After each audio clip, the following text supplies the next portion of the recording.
probably as easy.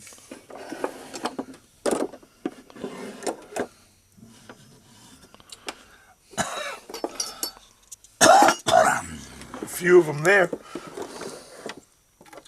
And then this right here, that's an NFG. And after Bill Jones died, he built machines for Nick Piccaro. All right. And when he died, then they had to take and start making machines. So he had to hire a machinist, and he said he had to raise the price of the machines. They were 3 for $10. And so what happened was, with the Platons, he raised them to 12, but he had his initials, Nick S. Piccaro, stamped on there because he sort of felt a little left out. Yeah, So theirs are about 5,000 a piece they're worth, because of the rarity of them, you know. So he made round backs and then he made square backs. So here's my square back collection.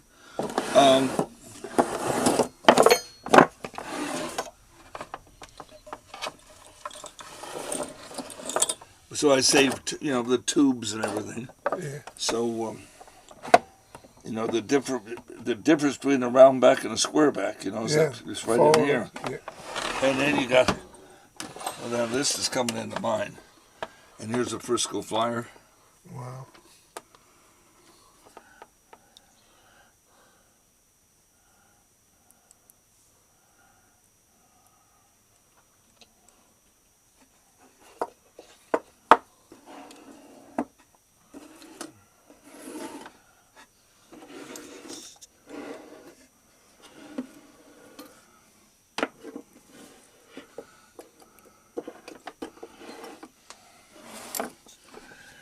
Then,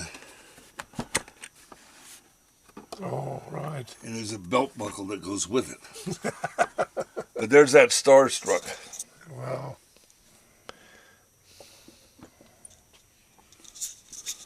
Holy moly.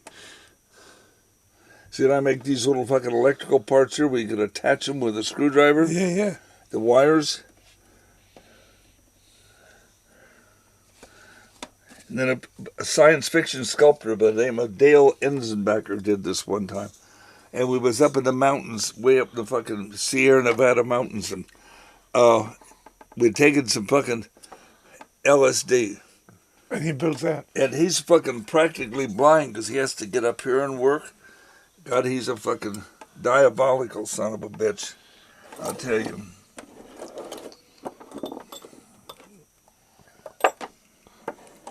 Holy shit. There's a woman back in here.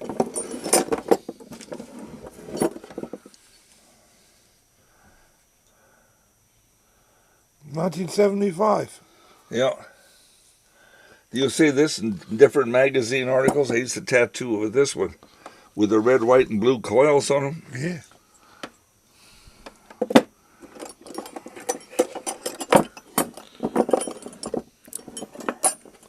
Then these are some experimental machines making lightweight machines. Feel how heavy that is.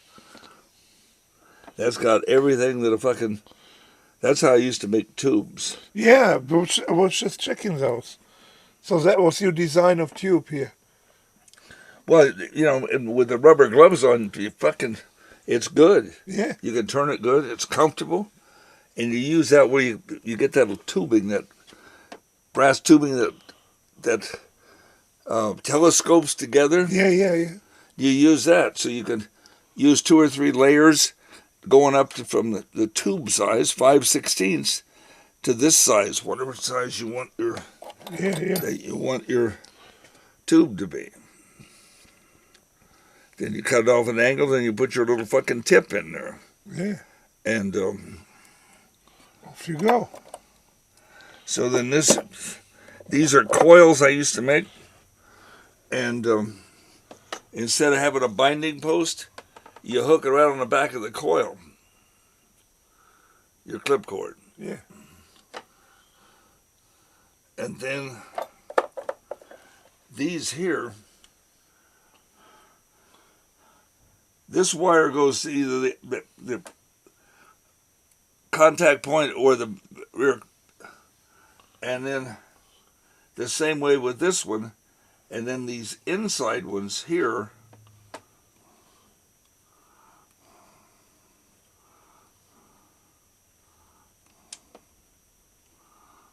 oh, wait a minute.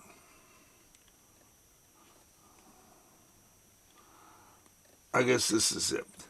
So these are this goes to the top, this goes to the contact point. So these,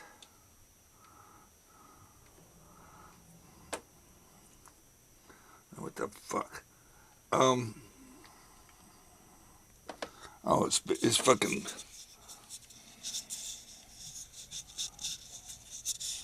Well, anyhow, you hooked it up with fucking wires and screws that went into the coils. Yeah. So that was. What's this one back here? Oh. Did I did, Doc Forrest? Doc Forrest. Yeah, that's what I was going to say. Yep, and so I used to have a bulldog-looking eagle on the back of my on my business card, and then this is one of my cigar bands. On this one, you have it too. The eagle looking. Yeah. Yeah. So Doc Forrest made that. Yeah. Beauty. And then Milroy, Doc King. So these are different machines from different people. That's a Dietzel copy, and that's a Dietzel. Boom, boom, a Dietzel. And then... Holy shit. What size is that? This here? Yeah. Well, what this is at a 1935 catalog. It was a Chicago tattoo supply house. And where he was using those fucking jacks, you know, they're just... You could hook straight up to the wall plug, right? 110. Yeah. No, well, you could, but here's a wooden tattoo machine. Wow, beautiful. You know, built by Doc Ford. So then this is Doc King machines. This is an animal marker, but it's copied off of a Frisco Bill Moore machine of like this, except a little different. But they run on AC and they got real hot. Yeah. They were for veterinaries. Yeah, yeah. Well, look at the fucking rubber thing here to protect your hand. To protect your heat from the hand. Yeah. The hand from the heat. Wow. So these are the ones over here, and they're probably all mixed up, were of Tats Thomas's personal use because they have Tats stamped on them. And then this is, well, it has Rogers, so it's a real early Paul Rogers machine. And I don't know who in the fuck that belongs to. Wow.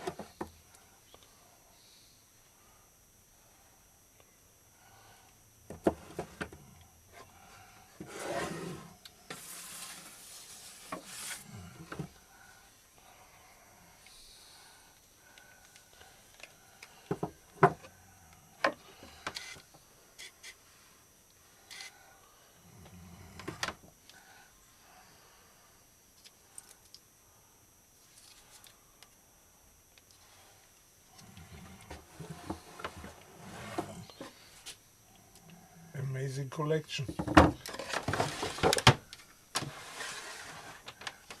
This is Percy Waters' tattoo. Wow.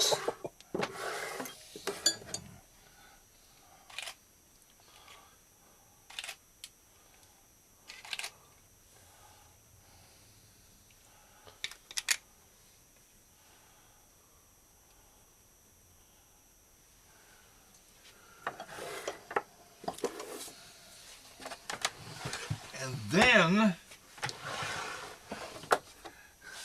these are European machines. Of back, some date way back. That was hung by the ceiling from a spring, and then the guy would adjust the attitude of the way he wanted to tattoo with it. Holy shit. Oh my goodness. Huh?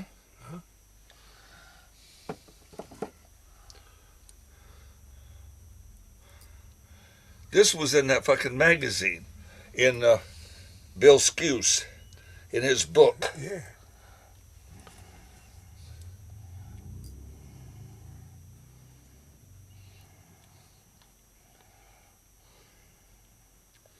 That's a nice little idea, eh? Oh, it is, but it's a motherfucker to work on. Taking it apart. Yeah.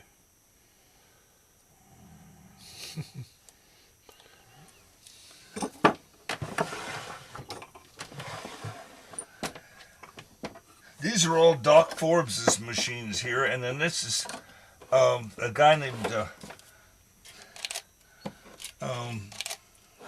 Jerry Matthews. These are his machines, and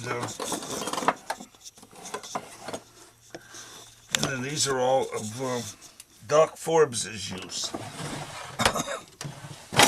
Nice. Milton Zeiss.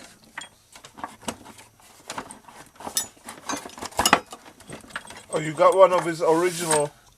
I got two of his original boxes, but I got one. That's the last machine that he put out. Wow. That, you know, there was only one on the shelf. These are British machines. Electromagnetics and Scandinavian. Yeah. Trashed Arts used this one there. Single coil. Yeah, single coil, World War One.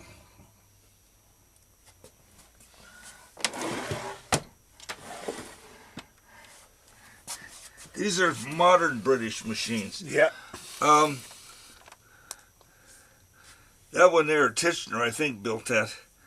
If not Mickey Sharps. And these guys here, and I forget what the fuck they called themselves.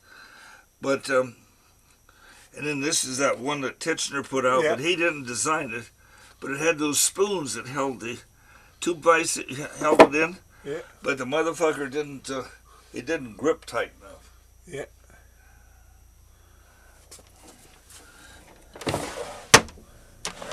And then these are fucking, most of them, a lot of them are Mexican, rotary machines. Yeah. Jailhouse. This is Mexican. Yeah. This old Remington. Yeah. Yeah. Doc Forrest made that one. Yeah. It's an early rotary, say. Yeah.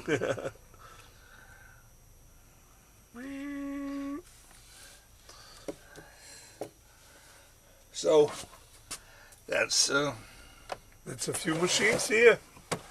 And then in here are deluxe models of the Jonesies, modified Joneses, and different kinds. All deluxe in there.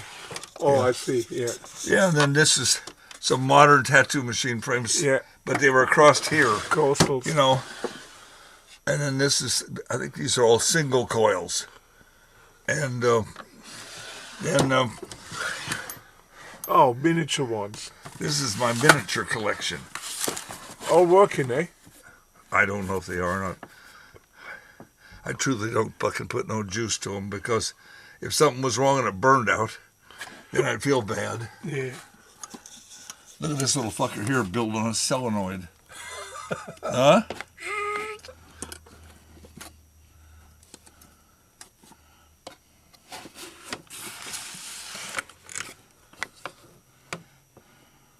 Beautiful. Samuel F. O'Reilly. You're familiar with him? Yeah. These are all put out by Mithra.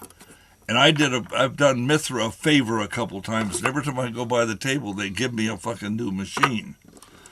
Which, I'm not complaining, don't get me wrong. But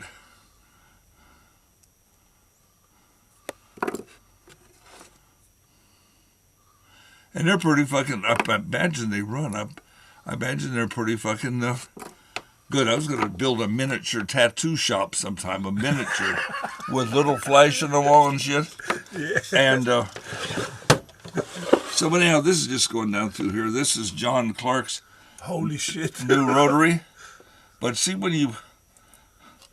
this has a north and a south pole on the edges of this thing. So look at that fucking armature. See how this... Yeah. Oh, wait a minute. Well, anyhow, when that spins, it repels this thing and pushes it up. Yeah. But it's too fucking heavy. I mean... Yeah. And then you get into... What in the fuck would you have that hanging out there for? I don't know. What's that big gold one? Is that the one that G built? This one right here is called what the fuck does he call them? A hatchback. Yeah. And you adjust it with these screws here. And a guy named Emerson Forth in Miami. Holy shit. But it's one of those, it's like that Cadillac, you know? Yeah.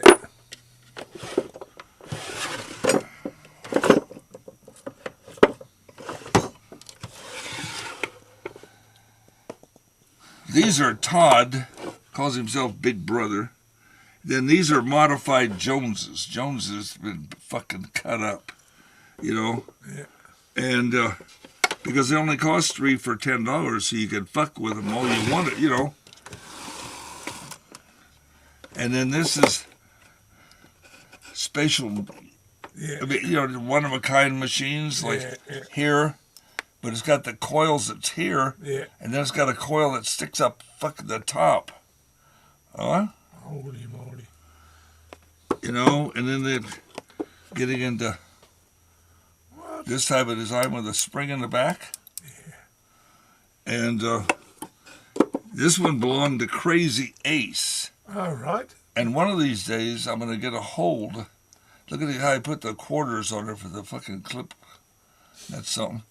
That's some of the reason I like machines is the fucking savagery of their fucking mechanics. Yeah. And you know, so I'm going to get his signature, which I have, and I'm going to get that fucking engraved on the side of that machine. Yeah. You know. Is he still alive? No, he's dead. And then I bought this from fucking China, and there was a guy who was Jewish that was born in a concentration camp in Greece and then raised in the United States, and he was an engraver at the Mint in Washington D.C. Yeah. Making money. So they was going to have the Holocaust Museum in Washington D.C.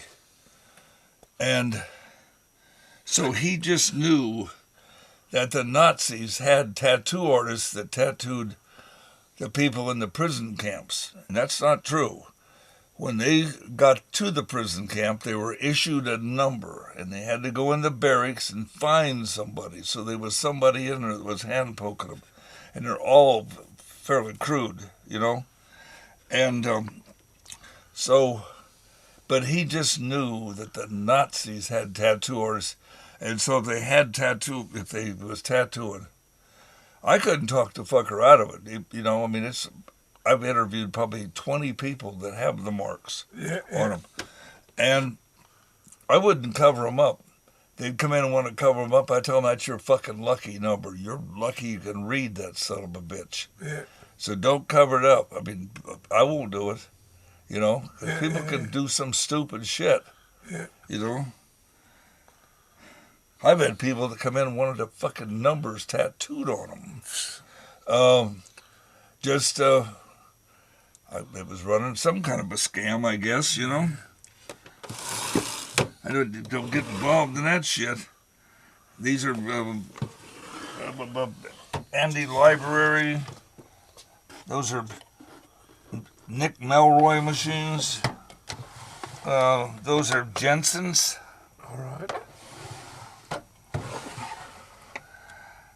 These are machines made on the West Coast, but L.L. McKeever used them, but I don't know if Pop Eddie built machines.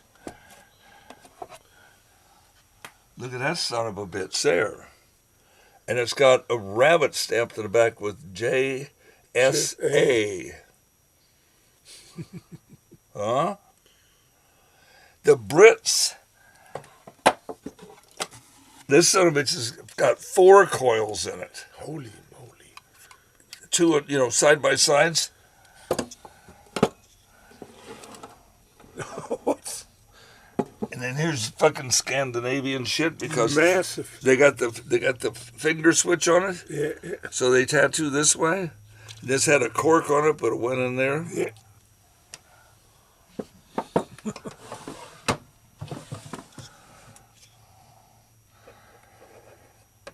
That's a modern British machine, but it's made off of a Cindy Ray machine. And then this is a Cindy Ray right here. And here is that tattoo machine that was the first to be used in, and this here turned around somehow and it bumped onto there. But, now wait a minute. Yes, it is. It's got, written in pencil, it's got Wolfgang. Yeah. But Wolfgang came from south of Frankfurt somehow. And Sammy didn't like Christian Varlick. He thought Christian Varlick was a butcher that didn't do good work. And maybe at the time that Sammy got tattooed by him, maybe he was. Yeah. You know? And there's a Cindy Ray machine.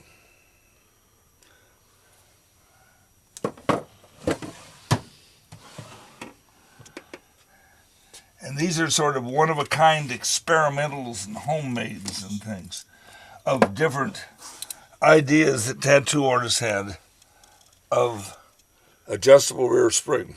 Yeah. The way that this is here. Yeah. So this is insulated here. But so this whole thing is hot. That's where the wire comes off that coil and goes to here. So that's hot. But nobody can deny that it's not homemade. And then that, you've seen that one. Then here's another one. Yeah. And these are Jones machines. And this has Fouts written on the side of it. And Fouts was back in the 20s. That fucking machine, well, if that was a Fouts machine unfucking tampered with, it would be worth a lot more money. But there's so few of them that they're not on the market. Here's somebody was doing with a solenoid. Yeah. Right? The Spalding and Rogers frame. Uh-huh. Oh, that's right. I was looking for a fucking frame that was in there. God damn it. I wanted to... Now this it's got Doc Webb on it. But he somewhere ran across these things. They were rings or something. And I don't know why he fucking silver-sided them on the sides of his machines. And then had the fucking chrome off of there. Fucking people flabbergast ya. What's been in there?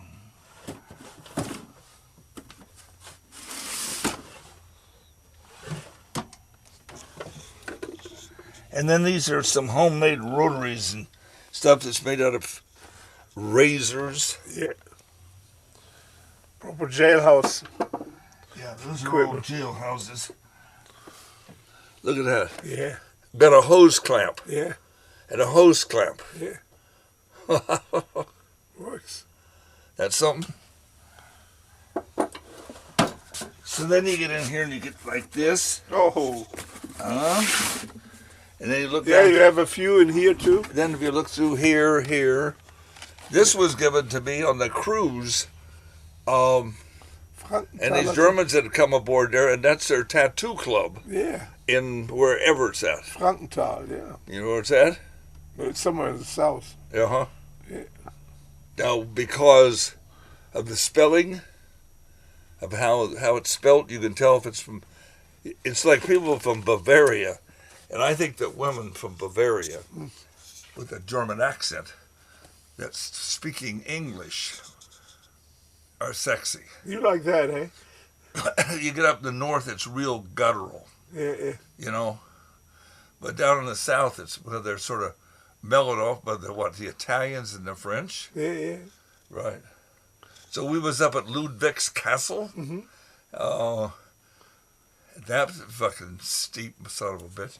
So that's machines all the way down through here, just laying around there. But I've got them laying there for a reason. And then,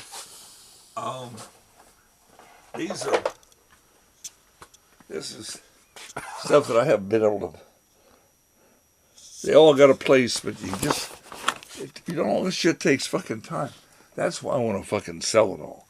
To fucking put some millions in my pocket. Yeah, it would. And fucking take a hike. So these are all, most of these are all contemporary machines that have been built. There's a Peerless #1. Now, that's a fucking modern tube vise. Yeah. So It's British, isn't it? So they're probably. Yeah. And a cast and a bent frame. Well, maybe that was cast on there, but it isn't very precision fit, so it probably was part of the casting.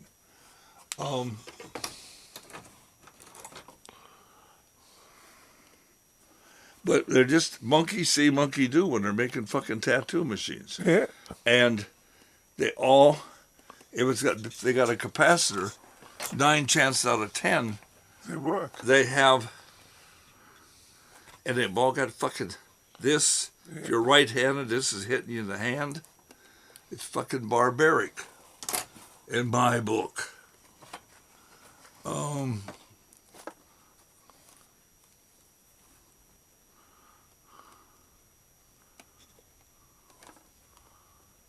I can't fucking read it. Danny. I can only guess the rest. Danny. And then coins, and this is a bunch of shit here. The coin cut across there, but they have that's sort of a Danny Fowler thing. Is that it isolates the spring tension in somewhere. Well, your fucking spring tension is out in here too. But anyhow, how that coins got started on tattoo machines is that, you know, with the elongated coins, well, you can't do those in Canada because of the picture of the solvers on there, the queen, right? Oh, right. So you'd be defacing the queen, Yeah. right? So, but you can do it in the United States. And every time that somebody rolls a fucking penny out and makes an elongated coin, the United States government just made 1 cent. So if all of them that's done, they're fucking making money.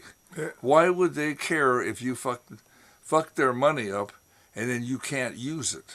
Yeah. But supposedly in Canada, so it was the idea that there was rumors out about, so Canadian tattoo artists would put American coins on, and because there was the stories that you were defacing money and it was against the law. Now this right here is the Bowery Boys. So this is a Stanley Moskowitz. Yeah. He had a brother who's dead now. They had a tattoo supply business and they made tattoo machines. Looks So very this- well done. Hmm? Looks very well done. So they had, in a crude sense, and they had a machine like this, but it was made out of, and I forget the name of it, and I've undoubtedly got one around here somewhere, but I don't think it's here. Now that's an Ernie Carafa, I think.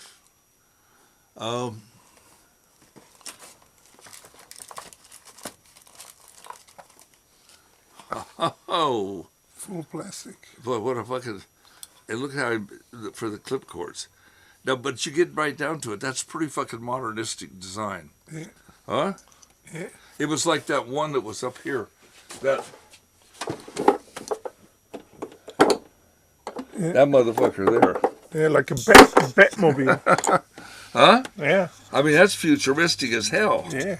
This one right here, Zeke Owens was having a machinist do it. And this was going to be sealed. And it would be able to go to an autoclave. Huh? But then you got this doodad here. That could go in there as an innovation, Yeah. right? Yeah.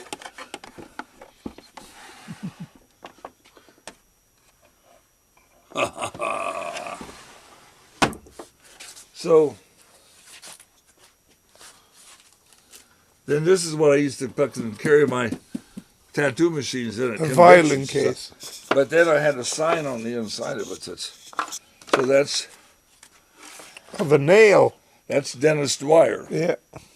The nail. But here's something that's interesting. Is Dennis, the original ones was made the original was made out of nails. Yeah. Railroad So nails. this one right here was actually made out of a nail. Because the upright is on the left-hand side. Yeah. This one here, it's on the right-hand side. And people say, fucking thing hitting me in the hand. Yeah, yeah. If a right-handed person is using this machine, they're holding all that weight up. If a fucking right-handed person, so they call this a right-handed tattoo machine. Yeah. This is the fucking machine to wear with the fucking weight down underneath. Yeah. So this is actually a right-handed tattoo machine, but it's on the left side. Yeah. But anyhow, one was made out of a nail, a real nail, and this is it. This was made cast. Those two. And I didn't have one for a long time, and I kept trying to bum them because I don't. These modern machines, fuck that shit. I don't buy them. Yeah. You want to get in the museum, in the world's largest collection? Well, you give me one. So I kept fucking trying to bum one off, get one for the museum collection. So I'll be a son of a bitch. They said we had this thing in the our showcase for 5 years or something, and nobody's bought it with that fucking color. So they gave it to me. I had it in a display of machines, and 2 people tried to buy it from me. I don't know what the fucking scoop on that was. But, now this one, there's a guy that tattoos on Copacabana Beach in Rio de Janeiro. Yeah. Rio de Janeiro? Yeah, that's Copacabana. Yeah, it's Brazil, right? Yeah, yeah. Okay. So he knew of Doc Forbes and knew of Doc Webb, so when he started tattooing, and he was a lawyer, he started tattooing a long time ago. What fucking real character, this guy. So he heard about these docs, so he named himself Doc. But he spells the fucking thing D-O-C-K. But, so now he's into it so far that he found out it's D-O-C, like doctor. And so I don't know where the idea came from, but he had a friend of his make this out. This is nails. Yeah. A bunch of nails. I think so, yeah. But that was Doc.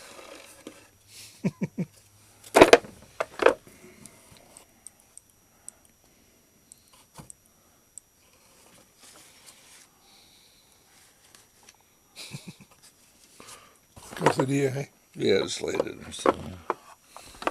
Then this is stuff here.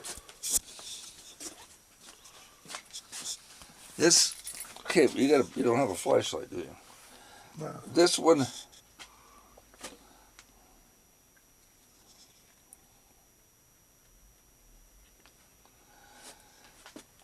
come out of various collections, but these are all British machines and parts, and the Brits didn't standardize their tattoo machine until after World War II. Oh, and they had all this fucking goofy shit going on here. And then they got 5 different threads where we have 2. And so, and then some of this. No, it's not that one. Well, I don't know where the fuck they're at right now. But they came from a now look at this fucker here. And then look at this fucking stiffness back here, because that frame wasn't probably been around, so we put that in there as a stiffener. Yeah, yeah. Huh. What a construction, eh? Yeah, I love that fucking shit. And then here you got a fucking real primitive motor. But none of these rotaries are running this way now with that No, type no. of, with a cam in there. They should.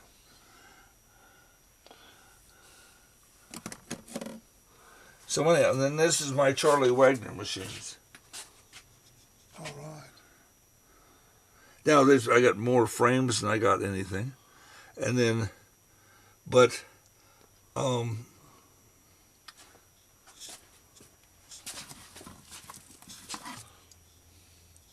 this is something that was used by Colonel Todd, who was in partners with. There's over 1,500 designs in this book, and you turn the cranks on the sides of it, and the designs go by. Come out of Hong Kong. Right. The appraisers that were here appraised that at $35,000. So, legs are getting tired, and it's getting close to 5 o'clock, and I said close, Yeah. close enough. Hey, So- thank you very, very much. This was impressive. Well, you've been in the fucking. You're not. I've got 2 other warehouses. Full of things. Yeah, but most of the stuff is all crated up, and I got the front and back view of Edith Burchett, and painted in the tattoo shop. George did the tattoos on Edith herself, but other people did some of the oil painting. One of them's got like an animal skin rug down below, and it's very crude, very crude. And there's some other parts of it in the background, very crude. But then there was some fucking fine artists worked in there, and then that George was a master at drawing that small shit, you know? Yeah. So, and it was Edith, and Edith was his wife, and she was his finest canvas. Well, I got these 2 life-size oil paintings of them. They fucking appraised them at $200,000 a piece. You know? So I turned down $100,000 once, but I've never sold anything that I wasn't sorry of somewhere down the line. And I'll probably be sorry of selling all of it, but it's an albatross. And if all that shit was out of here, think of the nice storage I'd have for my fucking other shit, and then have this out here for a workshop. It would free my garage up. So when I buy my Maserati, which I'm not buying no fucking Maseratis. Well, I don't, but I'm wondering where that goddamn, because I wanted to take a picture of that fucking thing and send it to them. Because these people bought 2 Al Shifley machines supposedly off of eBay, and it's got to be in a drawer. Well, I'm not going to fucking, I hate looking for shit.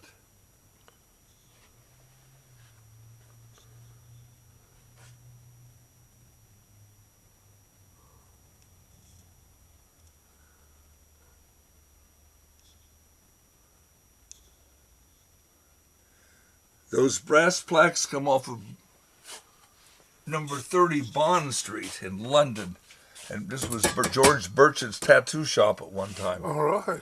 This How sign did you right get- here, huh? How did you get those? I got them I went over and bought the complete Burchett collection. All right. And this is Ralph Johnstone.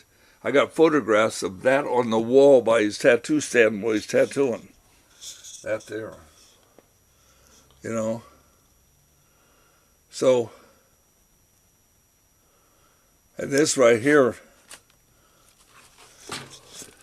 Terry Wrigley was a real fucking character. This is all Terry Wrigley stuff here.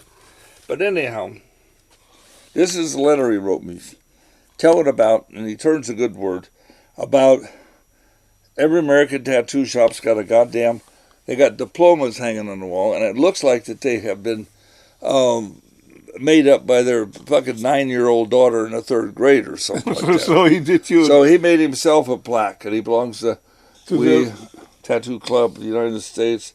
Boom, boom, boom, boom. To Terry Wrigley. Boom, boom. And then even got a fucking address. But this was a letter that he wrote me telling about it. And then this is my remembrances of it. He has a wonderful sense of humor with observational skills to match.